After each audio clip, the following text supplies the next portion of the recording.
My name is Jack. A few years ago, I switched jobs and now work in accounting. Originally, I was in sales at my previous company, but I realized that dealing with people wasn't my forte, so I switched to this job. While sales had its rewarding moments and was really fun, the quotas were so stringent that it often took a toll on my well-being. That's why I feel like this current job suits my personality better. However, there's one issue with this company. The turnover rate is high. I'm not sure why people are leaving, but in the few years since I switched jobs, quite a few have quit. This wasn't the case at my previous company, so I suspect there might be something going on. Still, so far, I haven't had any problems, so I'm enjoying my work every day. While I was thinking about this, the manager of my department changed to a guy named Smith. Jack, can you get these documents ready by next Monday? Sorry, I'm swamped with work, so next Monday might be a bit tight. That's an order. If you're that busy, just work over the weekend. In this company, nobody works on weekends, so unfortunately, that's not possible. My apologies. When I was your age, I used to work much harder. If you keep this up, you won't get ahead, and you'll end up living your life single. Even if you say that, the company rules explicitly state that we can come in on weekends. If there's any issue, I'll take responsibility. Just make sure these documents are done by Monday. Yes, sir. Just when I thought I was working comfortably, everything changed with Mr. Smith taking over. Maybe I just happened to have a good boss before, and it's because of bosses like him that everyone else left. That was a moment of painful realization.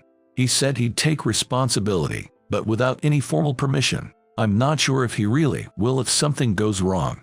What if I get into trouble for working on the weekend, which is against the rules? Still, since I can get the documents done without coming in, I have no choice but to do so. I've sacrificed my personal time to work from home before, but I've never had to come into the office for paperwork on a weekend. Regardless, I can't just complain. So there I was, working on a weekend, when Mr. Smith calls me. Are you at the office working diligently? You know what will happen if the documents I asked for aren't ready, right? Just as you instructed. I'm at the office working on the documents you requested. By the way, are any other employees there besides you, Jack? Of course not. The company rules prohibit working on weekends, so nobody else is here. I guess the people who can really work don't show up on their days off. With all due respect, I was managing my own work just fine. I'm only here on the weekend because you asked me to be. If it were just for my tasks, I wouldn't be here. What, do you have a complaint against me? Well, it's a bit difficult to say, but yes, I do have some dissatisfaction about being asked to do something that's explicitly forbidden by the rules.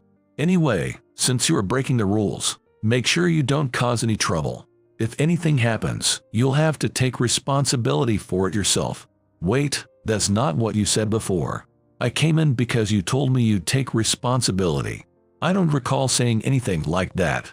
Anyway, make sure you get those documents done.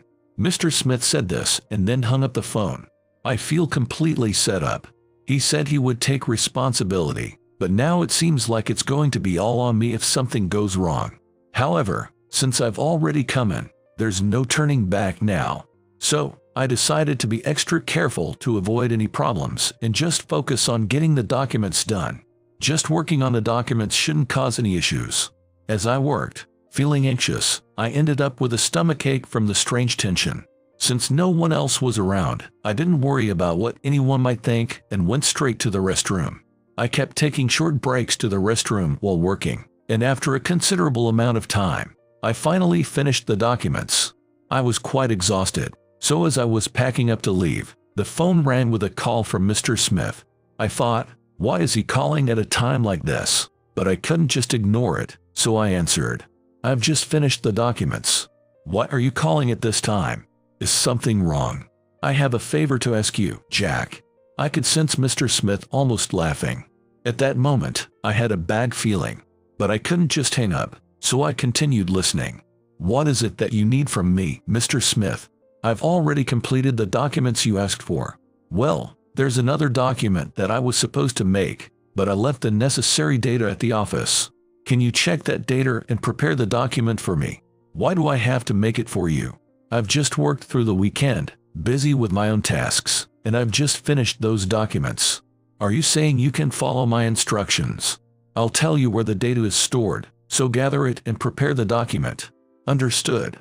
Make sure you do it exactly as I said. If there's any problem, you're responsible for it. Yes, sir. Honestly, I was full of reluctance, but since I was already in for a weekend's work, I figured one more task wouldn't make much difference. Of course, I wanted to go home early, but arguing with Mr. Smith and risking his displeasure seemed worse than just enduring this for now. Thinking this, I informed Mr. Smith that I would prepare the document and ended the call. After hanging up, I immediately received detailed instructions from Mr. Smith on where to find the data. I could have asked during the call, but since sharing passwords was necessary, we opted for a text exchange. Then I opened the computer Mr. Smith had directed me to and extracted the necessary data. Based on the data, I created the document exactly as Mr. Smith had instructed. Just to be sure, I decided to call Mr. Smith to inform him that the task was complete. The document you requested is finished. Finally done, huh? Alright, you can go home now. Make sure you don't leave any traces of being here on the weekend. I understand that, but was I supposed to see this data? Don't worry about that. Just submit the completed document to me first thing on Monday. Yes, sir. While I was glad to have finished the document, the data Mr. Smith asked me to review didn't seem like something I should have been looking at. It felt like it was packed with the company's confidential information. But since Mr. Smith didn't say anything specific about it, I decided to leave it at that. As usual, I arrived at work at the beginning of the week, only to find the atmosphere more chaotic than usual. Something seemed to have happened in the office. I had been with this company for quite a while since my career change, but I had never seen anything like this before. Curious about what was going on, I decided to ask a nearby coworker. It seems noisier than usual today. Did something happen in the office? When I said this, the coworker looked at me and then quickly walked away. I was quite hurt by this unexpected reaction. Had I done something wrong? If my sudden approach was a cause, I really felt sorry about it. As I was standing there, lost in thought and not talking to anyone, Mr. Smith approached me with an angry expression. Why such a fierce look? Did something happen? I tried to ask a coworker nearby, but they just walked away, and I couldn't get any information. It appears that over the weekend, someone broke into a computer containing the company's confidential information and accessed it. Is that the same computer I opened yesterday on your instructions? What are you talking about, Jack? I don't recall giving such instructions. Did you touch that computer? What are you saying, Mr. Smith? You're the one who told me to extract data from that computer and compile it into a document. So, the culprit is Jack. I had high expectations for you, but it's unfortunate that I have to take action against you in this way. What? I don't understand what you're implying. After saying this, Mr. Smith went into the conference room where the company's executives were. Then, one after another, the executives started coming out of the conference room that Mr. Smith had entered. The executives all approached me. Honestly, as just a regular employee, I hadn't interacted with the executives, so there were some I didn't recognize. In front of me, the gathered executives began to say unbelievable things. Your name is Jack, right? Yes, that's correct. But what is this all about? We are aware that you, Jack, illegally accessed a computer containing our company's confidential information, intending to sell this crucial data to another company. Wait, I don't understand what you're talking about. Can you please explain more specifically? All these executives are here discussing a serious matter, and you still act clueless. It's unbelievable that someone like you was working at our company. No, really, I don't understand what you mean. I'm panicking here. The computers holding our company's confidential information are designed to activate their cameras and take a photo of the perpetrator in case of unauthorized access. We've confirmed that you were the one who accessed it. Yes, I did access that computer yesterday, but that was only because Mr. Smith instructed me to do so. I had no intention of extracting internal information for my own purposes. Do you not understand that making such excuses is futile? Just admit your guilt and confess to what you've done. I can't understand why I'm being pressured like this when I followed Mr. Smith's instructions and sacrificed my weekend to work. Moreover, Accessing that computer required a password, and I used the one given to me by Mr. Smith. It doesn't make sense that it's being called unauthorized access. Originally, Mr. Smith had said he would take responsibility if there were any problems, but now it seems that's being ignored.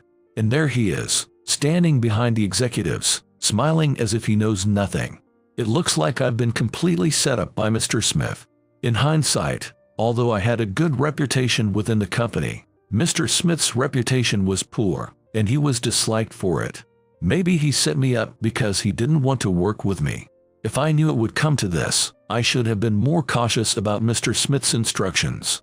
I followed your instructions and worked on the weekend, operating that computer, but it seems all of that was a plot by you to get me fired.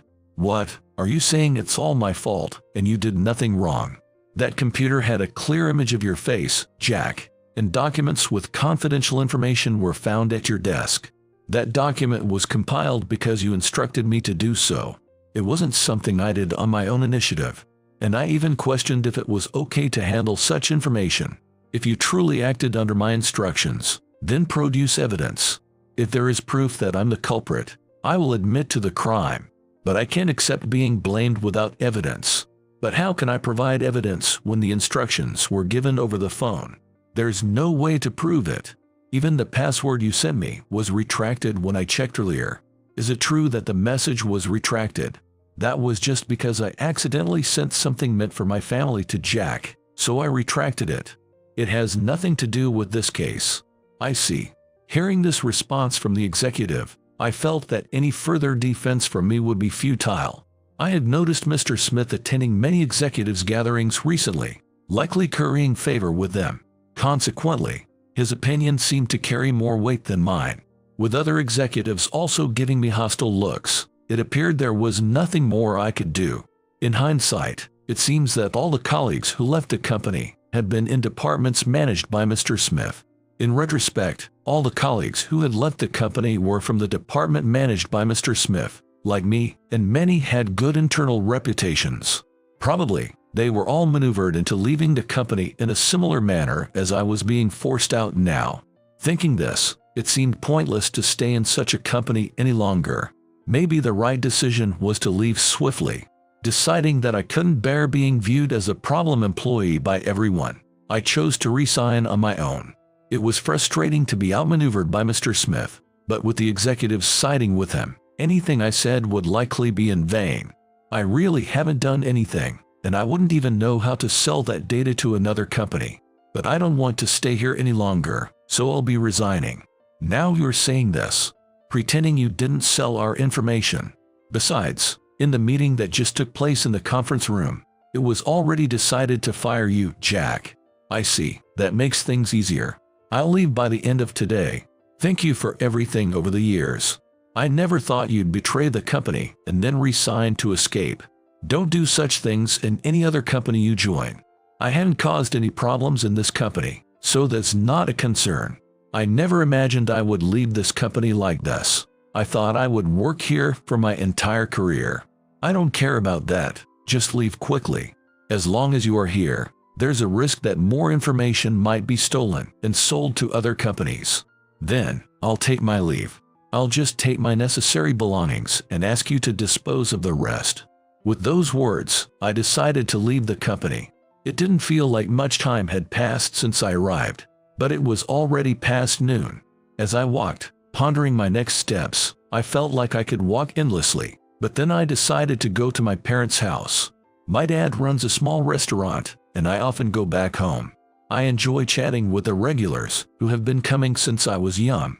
We often have lively conversations. Feeling down after being fired today, I thought talking with these familiar faces might lift my spirits. With these thoughts in mind, I took a taxi to my parents' house. Upon arrival, my dad greeted me cheerfully as usual. Just came back a while ago and here you are again. You really do love this place, don't you, Jack? I came back for a reason, but I also wanted to chat with the regulars. The shop isn't open yet, so tell me what happened. Well, I got framed by my boss and ended up losing my job. So, as of tomorrow, I'm unemployed. That's tough. I didn't like that boss of yours, but maybe it just means that company wasn't the right fit for you. Today, It's on me. Enjoy your time with the regulars." "Thanks, Dad, that really means a lot." Dad seemed to sense my mood and didn't pry further, just returned to his work.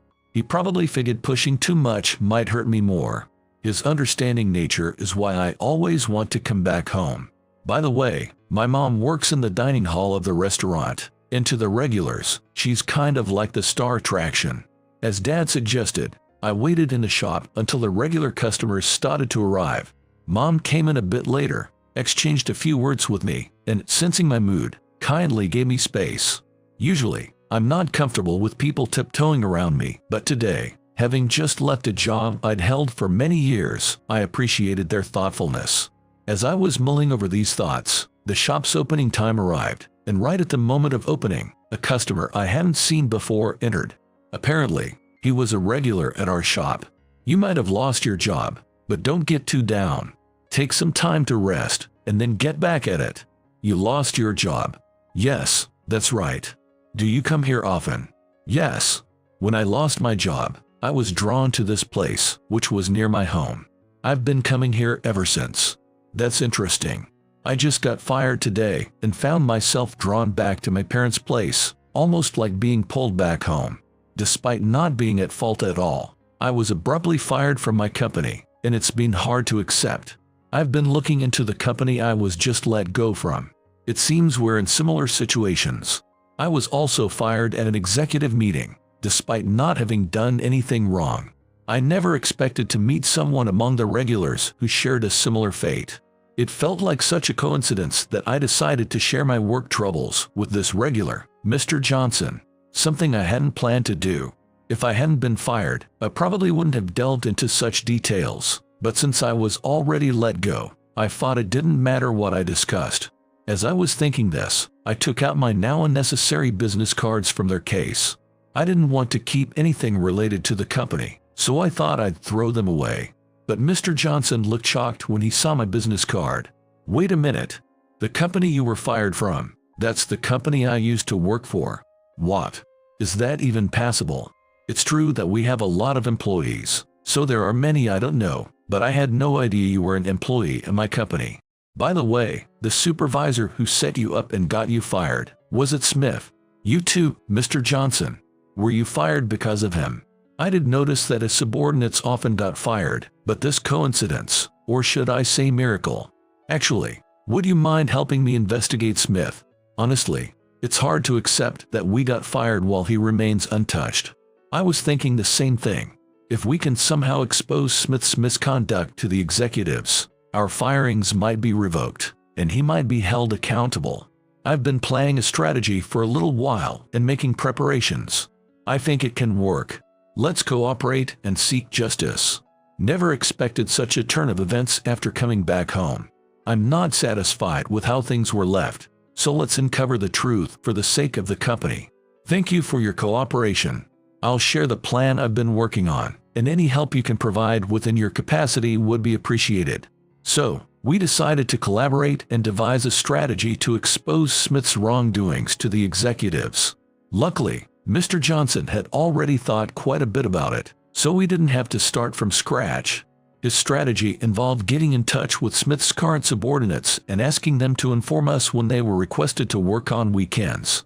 Mr. Johnson had spoken to others who had been fired and found out that Smith's tactics were always the same. He would force them to work on weekends, make them access a computer containing confidential information, and then use that as grounds for termination. Every time, he would destroy the evidence after the task was completed. The plan was to save evidence images before they could be destroyed. I was surprised to hear how extensively Mr. Johnson had planned and even spoken to others affected.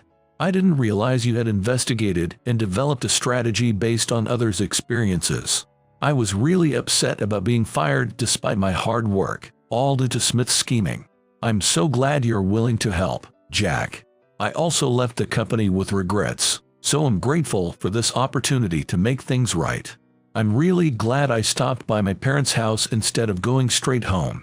The strategy I've just described is what I've been planning. Is there any part of it that you can help with, Jack? Since I was in Smith's department, I know many of his direct subordinates. I'll reach out to them. Many were unhappy with Smith's methods, so I think they'll support us. Yes, you just got fired, so you obviously have many connections inside the company. It would be really helpful if you could contact them for our mutual benefit. First off, I'll reach out to some friends I was close with at the company and see if they're willing to help. Since I'll be unemployed starting tomorrow and staying at my parents' place for a while, feel free to come over anytime. Thank you so much. And so, we formed an alliance to execute our plan of exposing Smith's misdeeds to the executives. I began by reaching out to my close contacts still within the company. Many expressed willingness to help bring Smith down. I was heartened by the number of people eager to assist, but it also highlighted how disliked Smith was. It wasn't just about Mr. Johnson's and my wrongful termination. Smith had been involved in numerous other problematic behaviors. He was known for shirking his own work while overburdening his subordinates, often berating them for being slow. This led to a high turnover rate, though some more capable individuals endured and continued working. It seemed that Smith targeted these resilient people with schemes like the one I experienced. In any case, it became clear that Smith's modus operandi was to eliminate anyone he disliked or who didn't fit his mold. With several people agreeing to cooperate, I informed Mr. Johnson about this development. I've found a few people willing to help, so let's put our plan into action. I've told them to report back if anything happens. Thank you so much for doing this. Now, all we have to do is wait for Smith to make his move. While we were discussing this, my phone rang. Astonishingly, one of the colleagues who agreed to help had just been asked by Smith to work over the weekend. It looks like Smith has made his move. I'll contact this acquaintance for details and instruct them on securing evidence. Hopefully, they'll manage to catch him in the act. Yes, indeed. After a few anxious days, the contact who had agreed to assist us sent a report. Apprehensively, I looked at the contents and found they included the password sent by Smith and a record of their conversation. The moment I received that evidence photo, I felt a surge of victory. With such conclusive evidence, even Smith wouldn't be able to talk his way out of it. I immediately contacted Mr. Johnson and asked him to come to my family's small restaurant. We finally got the evidence photos from my contact. Let's present this to the executives along with reports from the employees who agreed to help, detailing Smith's usual behavior. With all this, the executives are bound to take action. But I wonder, did Smith actually enjoy firing so many employees? The executives must have had their suspicions too. While having this conversation, Mr. Johnson and I headed to the company. Our arrival, despite being fired, created an odd atmosphere, but at that moment, we were too focused on seeking justice to care about the awkwardness. After enduring such terrible treatment, it was time to expose Smith's misconduct and ensure he was removed from his position of power. With these thoughts, we headed toward Smith's office. Noticing our presence, Smith's face twisted into an indescribable expression. He must have sensed something was up by the look on our faces, and his expression seemed to betray his fear of being exposed. "What are you doing here? Both Jack and Johnson, you've been fired. You have no business in this company. Instead of loitering around here, why don't you go job hunting? How can you still say such things after all the wrongdoing you've committed? Did you really think your actions would never come to light? What are you talking about? I've lived an honest life. If you're accusing me of wrongdoing, I have no idea what you mean. Can you still deny any wrongdoing after seeing this? This clearly shows you instructing your subordinates to access a computer containing confidential information illegally. What is this? The fired guy's trying to pin something on me now. You think this image proves I'm the culprit?" At that moment, other employees, attracted by the commotion, began to emerge. Smith's loud voice must have been heard all the way into the conference room. The executives, drawn by the commotion, approached us. "What's all this noise about? What's going on here? I was recently fired from this company, but I've come with evidence that Smith was instructing us, his subordinates, to illegally access a computer containing confidential information and then pushing the blame onto us." What? I had assumed the unauthorized access to that computer was solely the employee's doing. If Smith is involved, that changes the story significantly. Please look at these images. They show messages where Smith is instructing a current employee to illegally access the computer. I see. It does look like he's giving direct instructions. Understood. We'll take appropriate action against Smith. Hearing this from the executive, I felt a huge sense of relief wash over me. I had thought I'd have to live with the unfairness of being fired for no reason, but now, there was a chance for resolution. Realizing the evidence was indisputable and he couldn't talk his way out of it, Smith looked utterly defeated.